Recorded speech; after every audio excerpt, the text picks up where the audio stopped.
123, 123.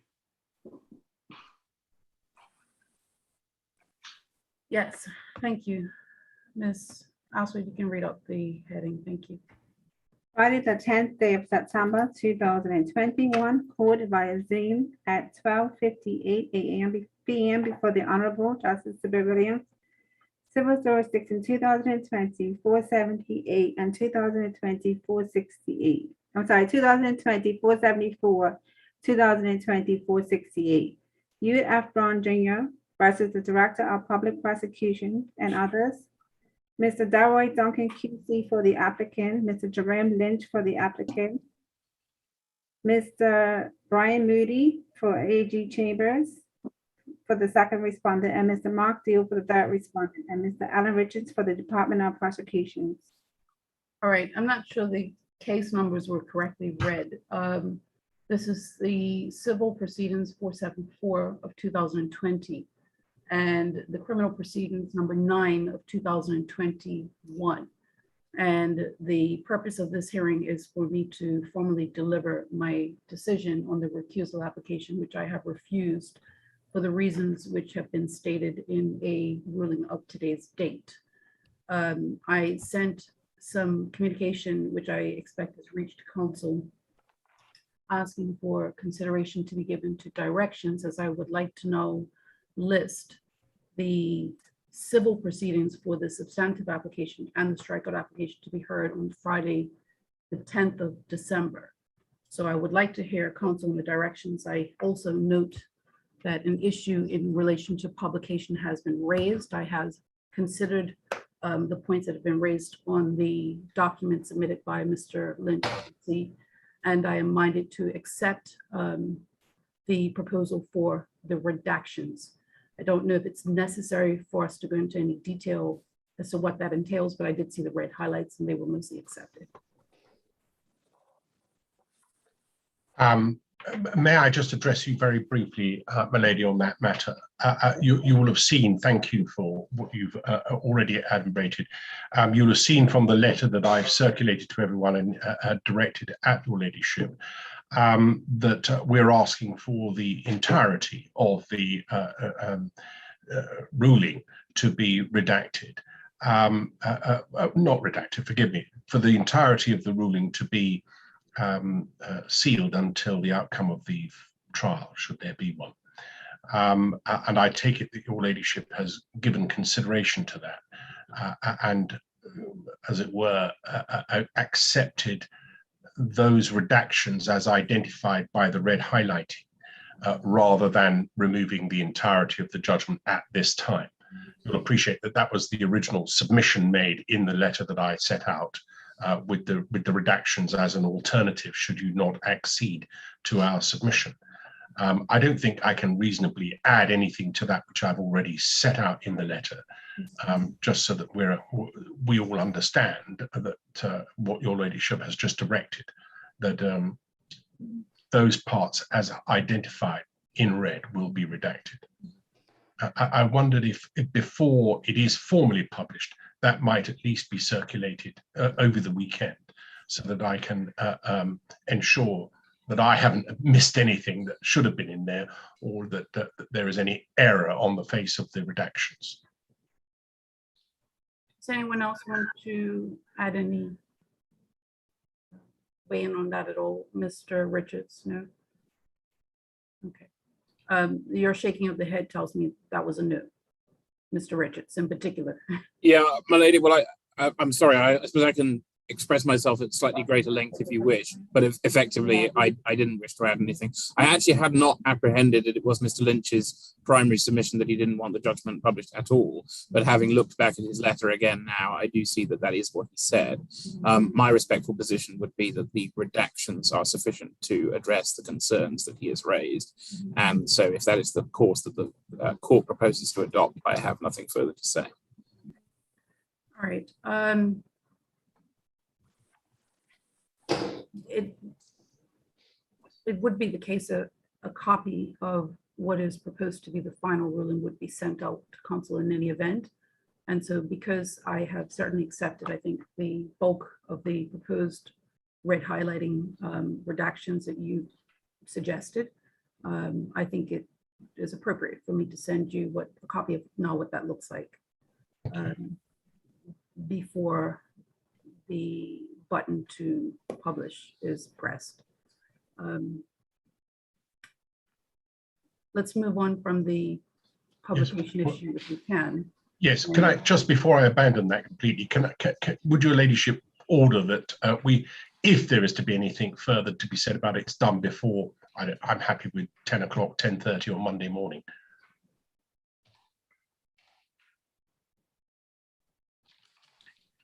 I'm hesitant, I have to say, to get into a back and forth on this. No, I agree. I don't anticipate there's going to be any difficulty about it at all, but just out of an abundance of caution, given the sensitive nature, if there is to be any... that direction will come through the correspondence sent with the, as a cover to the judgment. Yes. Okay. Yes, thank you. Moving on from that, can I now deal with the directions which would be necessary for the hearing of the civil proceedings, because that will help me to have some appreciation as to also the status of the criminal proceedings. So I'm just going to come and focus my attention now more over to the civil side, please. My lady, before you do that, out of courtesy, I would like to say one thing to you. That is that with respect to paragraph 188 of the ruling, I will let you know that we will be filing a Form 31D, principally based upon, and I've already mentioned this to my learned friend, Mr. Deal, principally based upon a ruling that was handed down by the Court of Appeal on the 27th of August this year in the case of Dr. Gina Tucker and the Public Service Commission. Sorry, let me just get the paragraph reference so that I can follow you, please, Mr. Duncan. Paragraph, you said 188? 188, that is on the issue of costs. Oh, okay. All right. Yes, and I'm not arguing it today, but I'm just letting you know that we will be filing a Form 31D, and I'll just say why. And the reason is because a principle of the duality principle in costs was handed down by the Court of Appeal. Effectively, the point, my lady, is that if a number of parties are arguing the same point, they all can't get their costs. And it's in the Court of Appeal judgment. So I'm just, as a matter of courtesy, letting you know that is the only point that we're going to be making. And let me just invite the parties to consider whether or not there is any agreed position in respect of cost and the point that you raised in particular, because if that's not going to be argued, at least some of that can be disposed of in a consent order. And then whatever the remaining arguments are as to cost can be dealt with in a hearing. But I'm just inviting you to consider whether or not that's really contentious. And that's addressed or that's directed to the other respondents. Well, speaking for myself, my lady, having my learned friend, and there's no criticism of him, having informed me of this point about 10 minutes ago, I will take instructions. And obviously, if we can avoid cost applications, then we will do so. But I obviously need to take instructions from my clients on the point. Okay.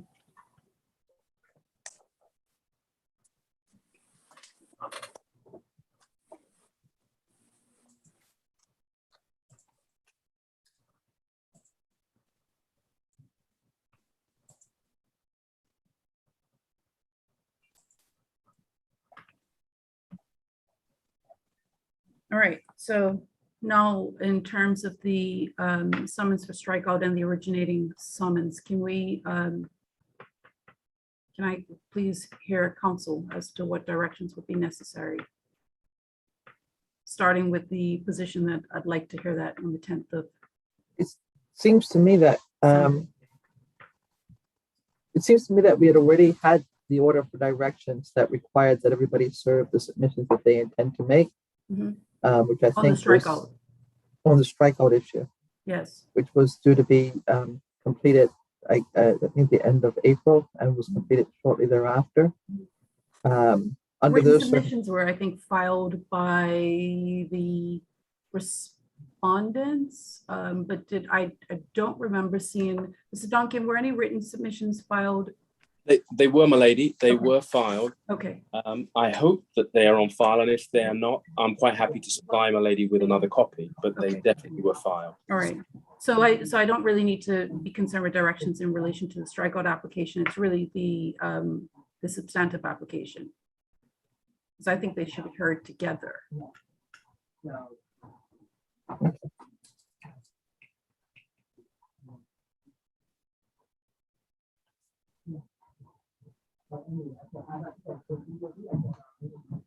Is someone giving that some thought, or are we on freeze? No, not yet, my lady. But speaking for myself, I'm quite happy with the hearing date of the 10th of December. I'm more of at the risk of encouraging my friend to make cost points, I'm more of a bit player in this, and I would think perhaps be more. I don't know if my learned friend Mr. Richards wants to make the running on this. Well, let me start with the applicant. Mr. Duncan, will you, for example, require anyone for cross-examination? Or is this just going to be directions for the exchange of affidavit evidence and then skeleton arguments? And a hearing Lady, bond? we would, in a normal course of events, have wanted to cross-examine deponents had they filed evidence. But the way the case has been structured, the respondents assume that if they succeed in their strikeout, they will not have to file evidence, which is why it's a bifurcated proceeding. So I wouldn't want to prejudice our position. Our position is that the one day on the 10th of December was presumably considered by the parties as sufficient time to argue the strikeout and nothing more.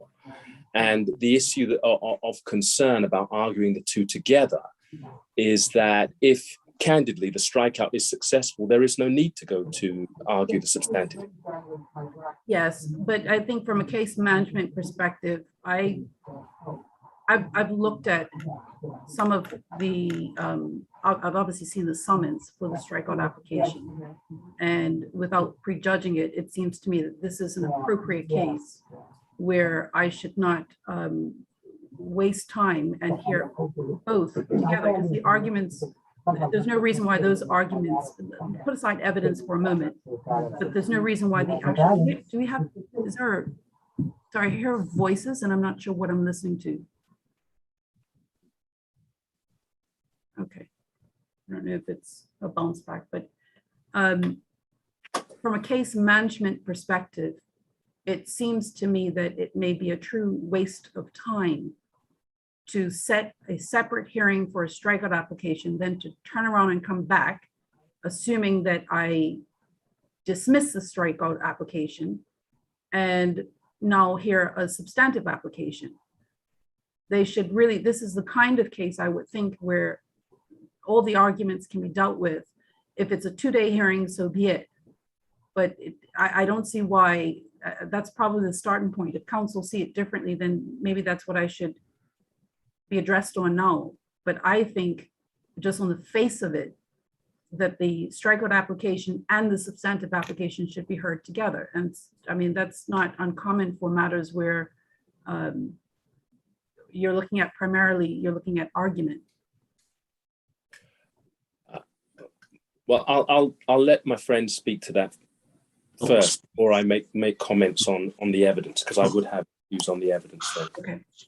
Speaking for myself, my lady, if I may make a suggestion, what may be constructive is if my learned friends, Mr. Moody, Ms. Christopher, Mr. Richards and myself could meet via Zoom, for example, Monday morning, and then with a view to, for example, meeting with my learned friends for Dr. Brown in the afternoon, we might be able to at least agree a joint, either a joint position or a position where we're going to be able to come to ladyship with a sort of a joint position for the respondents, and then we can fight about it with my learned friends. But speaking for myself, I'm not sure if we're going to be able to get through a strikeout application involving this number of parties plus a substantive hearing in one day. No, put aside the 1 day factor. Fine. But just in terms of it just being the same hearing. Well, given that the same hearing, that is going to have ramifications in relation to the filing of evidence.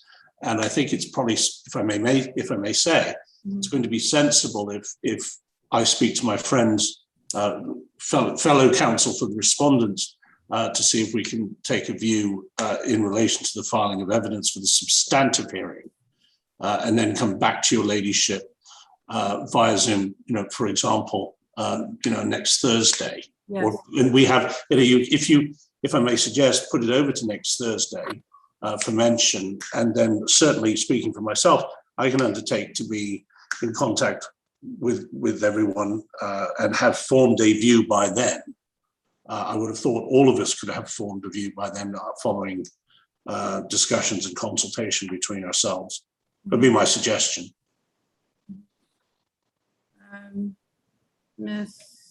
Christopher, before I come back to Mr. Duncan, do you want to? I mean, I tend to see what the court is saying on that issue. Of course, I would need to take instructions, but time is kind of the essence. So therefore, I would be inclined to see whether or not we can reach a consensus on our part to deal with the matter in the mode suggested by the court. Okay, thank you. Duncan, you want to make some comments? Lady, I'm happy with that. I mean, I think the big concern for us would be that there would need to be the filing and exchange of evidence, and that if my lady is of the view that she wants the two dealt with together, then I do think, and you've said put that to one side, 1 day is inadequate, but I would want the court to give some directions on evidence so that we can be in a position to hear what they're saying in response. Yes, thank you. It seems to me that there should absolutely be directions on evidence, whether or not there certainly should be leave granted by the court to file evidence, whether or not the parties wish to seize that opportunity. Mr. Moody, have I completely skipped you? I'm so sorry. No, milady, I'm in the court's hands. I don't disagree with Mr. Deal's suggestion that the parties have a discussion, certainly on this side, as to the way forward. And I too would have to take instructions on whether or not the respondent that I represent will want to make separate submissions or not. So I think those things are still in the air. So this is how I'm minded to proceed. I would like to mention this matter again next week, Thursday, the 16th. We can do that. I may have to mention it in the afternoon because I don't think I'm listed for the chambers. I don't want to confuse that chambers list. So I'll list it for 2:30 p.m. next week, Thursday. I would like, when we come back next week, Thursday, to either have before me proposed agreed directions for the filing of evidence, so forth. I do think it would be helpful also to identify a time frame. Let's see, December, I'm just looking at, so the 10th of December is on a Friday.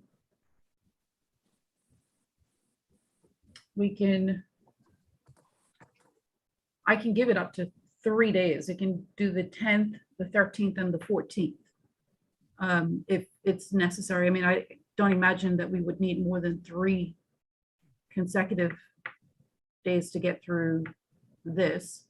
Bearing in mind, I've seen obviously the originating summons. I've looked at that so I can appreciate and anticipate what kind of arguments and points the court would be hearing argued.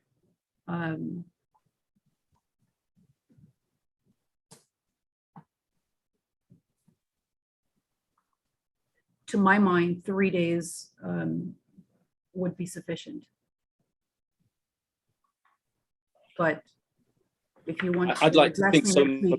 I'd like to think that 3 days would be sufficient on this side, in light of the nature of the constitutional arguments that we are making.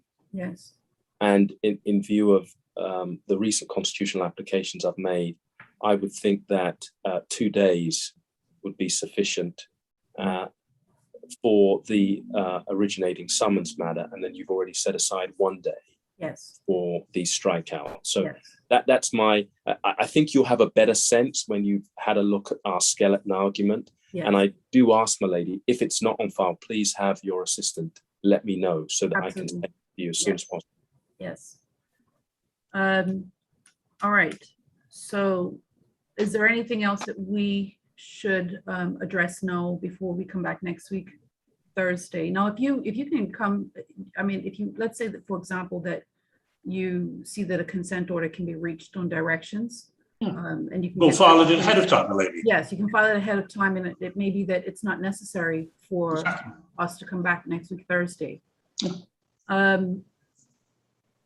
Also, Dr. Brown would not be required to attend next week, Thursday, because we are now only talking about the civil proceedings.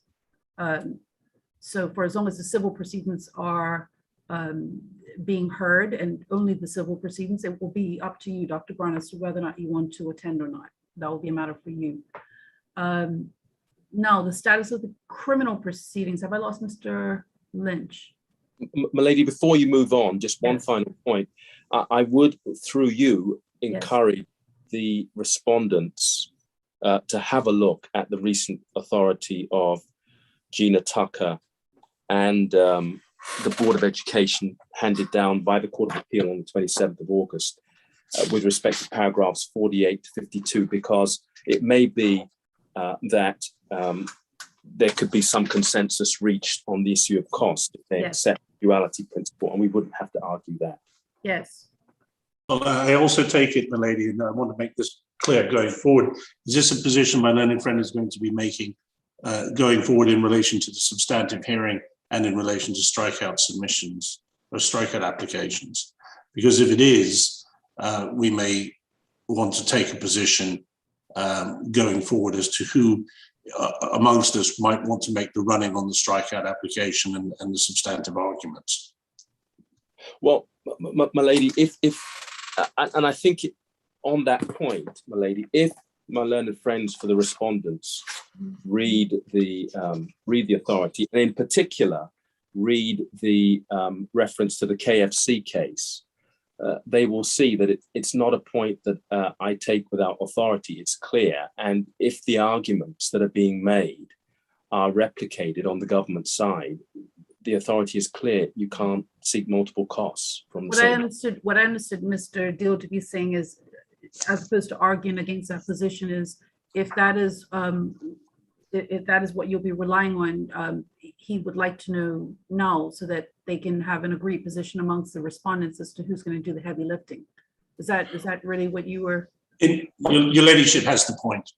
But my lady, the response is this: if one looks at the authority, it depends. Well, my friend, it depends on the arguments that are made. I see. Because if different arguments are made, then the principle is not as forceful as if all the parties are making the same argument, and that's clear from paragraph 49 of the ruling. All right. Okay. Well, I'll leave the parties to. Yes, we'll sort it out. Fred's keeping his powder dry. Fair enough. So now with that said, I was going to move on to the criminal proceedings. Mr. Lynch, can I get you back for a minute, please? Thank you. You most certainly can. Now, obviously, I've familiarized myself with the background, and it seems plain to me that the desired approach would be to stay the criminal proceedings until we have gotten through at least, well, it would seem to me now, if I'm looking to hear both matters together, until we've gotten through the civil proceedings. Yes. Mr. Richards, do you take a position? I agree that in the circumstances, given the substance of the civil proceedings, that is the proper approach. I hope that we'll be able to get the criminal proceedings back on track sooner rather than later, but I'm sure I'm not alone in expressing that view. So yes, I agree, my lady. Okay. And I mean, the practical reality of it is that I don't think much could happen from a court calendar perspective in any event between now and December on the criminal side. I am, however, conscious of the notice being given that there's going to be a Section 31 application. And Yes. so I would want to, will it be necessary for directions in terms of arguments on the Section 31 application in the criminal proceedings? Well, can I make a number of observations, please? Yes.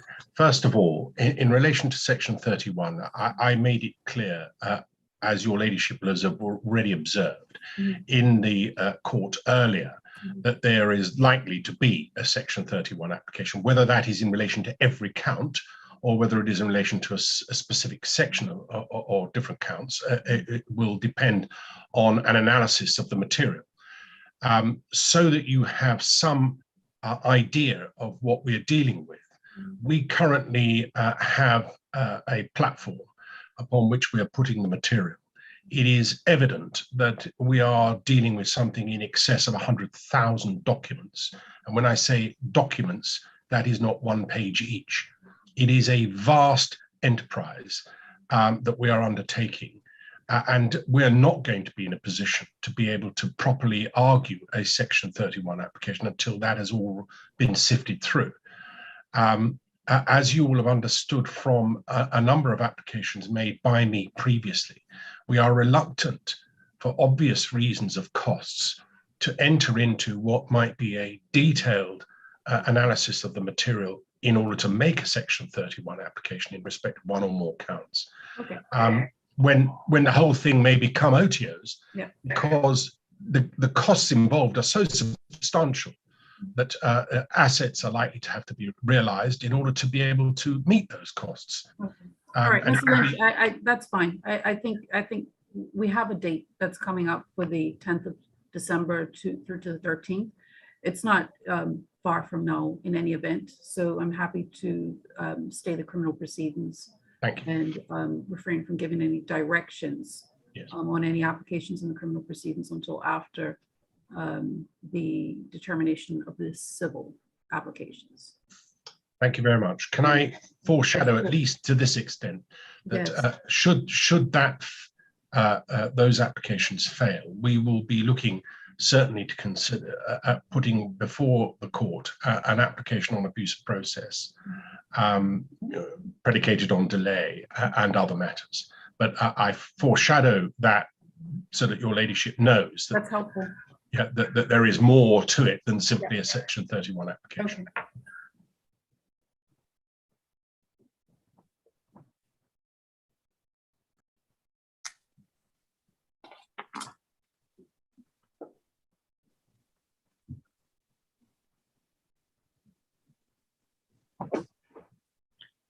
All right, so that being the case, I'm going to formally stay the criminal proceedings.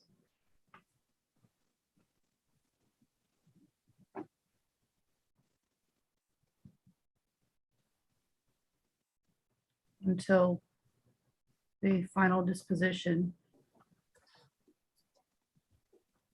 of the constitutional application or further order of this court.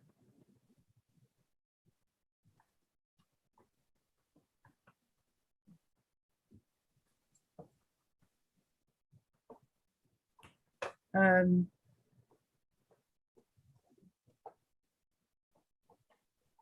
it necessary for me to give a mention date in the criminal proceedings? Whether it be January or February? Yeah, I would respectfully ask your ladyship to set a date so that we're not adjourned sine die. Yeah. I would have thought giving your ladyship an appropriate amount of time to render a decision that we would be looking probably at early February, would we not? Yes, I think that's reasonable. So I'll set it for the 1st of February at 2:30 p.m. Thank you.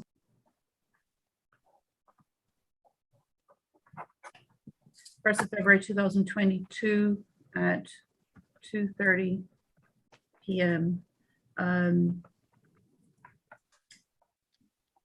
Now that will likely be in Sessions House. Again, now that I have gained some more familiarity with the background proceedings, I can see that Dr. Brown has been, in fact, permitted to appear remotely. I don't see any reason to depart from what has now been the norm up until this point for mention, okay? I obviously would echo the comments that I heard Mr. Justice Charles Addis Simmons make, that at some point, obviously, it may be, it depends on how the civil proceedings turn out. It may never be necessary, but if it goes a different way, then it may be that some thought will have to be given to when and if a personal appearance will be required. But at this stage, I see no reason to require that, okay? Thank you very much, lady. Thank you.